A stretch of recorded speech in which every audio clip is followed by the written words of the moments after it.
চলুন জানি এমন এক কূটনৈতিক ঘটনার ব্যাপারে যা দেখিয়ে দিল বিশ্ব মঞ্চে পাকিস্তান কিভাবে ভারতের এক ধাপ সামনে গিয়ে কূটনৈতিক জয় পেল।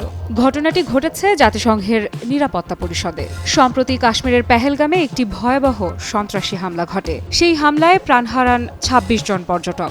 সারা ভারত জুড়ে এ ঘটনার জেরে নিন্দার ঝড় ওঠে। ভারত আশা করেছিল জাতিসংঘ এবার কঠোর ভাষায় এই সন্ত্রাসবাদের ইস্যুতে পাকিস্তানের বিরুদ্ধে অবস্থান নেবে, কিন্তু ঘটে গেল একেবারে ভিন্ন কিছু।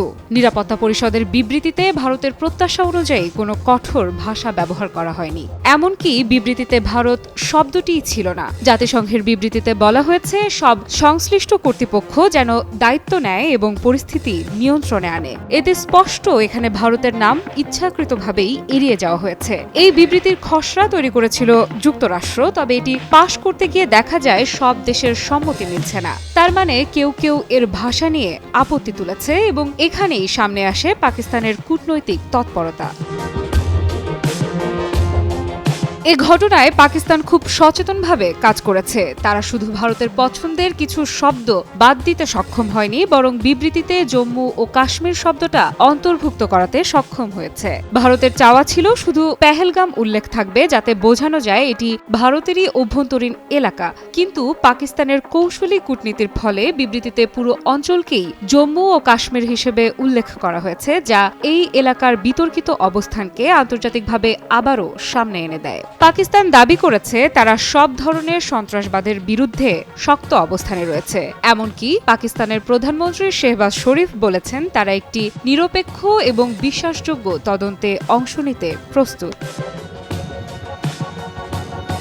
প্রাণ সসের মাখামাখি টেস্ট নুডলসকে করে তোলে আরো ইয়ামি, আরো জোস। প্রাণ সসের পেহেলগামে ঘটে যাওয়া ঘটনার পর ভারতও চুপ করে বসে থাকেনি। ভারতের পক্ষ থেকে সিন্ধু পানি চুক্তি স্থগিত করার সিদ্ধান্ত নেওয়া হয়েছে। এটি একটি গুরুত্বপূর্ণ পদক্ষেপ। আর পাকিস্তানও প্রতিক্রিয়ায় তাদের আকাশপথ ভারতীয় বিমানের জন্য বন্ধ করে দিয়েছে। এই ঘটনাগুলো প্রমাণ করে কাশ্মীর ইস্যুতে দুই দেশের মধ্যে উত্তেজনা কতটা তীব্র। পাকিস্তানের প্রধানমন্ত্রী শেহবাজ শরীফ এ বিষয়ে বলেন, যে কোনো মূল্যে আমরা আমাদের পানির অধিকার রক্ষা করব। এই বক্তব্য যেন শুধু একটি দেশের জাতীয় স্বার্থ রক্ষার অঙ্গীকার নয়, বরং এটি একটি সম্ভাব্য সংঘাতের ইঙ্গিতবাহী সংকেত। শেহবাজ তার বক্তব্যে এটিই বোঝাতে চাইলেন যে পাকিস্তান আর সেই পুরনো জায়গায় নেই।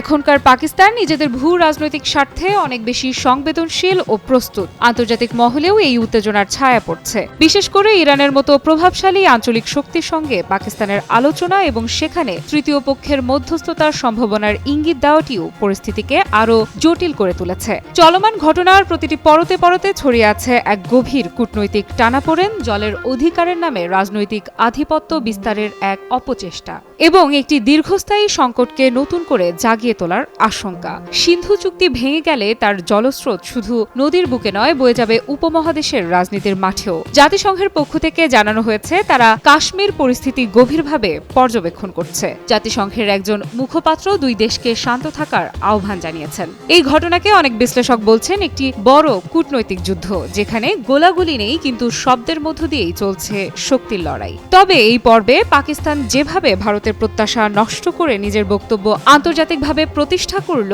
তা নিঃসন্দেহে একটি বড় কূটনৈতিক সাফল্য। আফরিদা ইফরাত, নিউজ 24।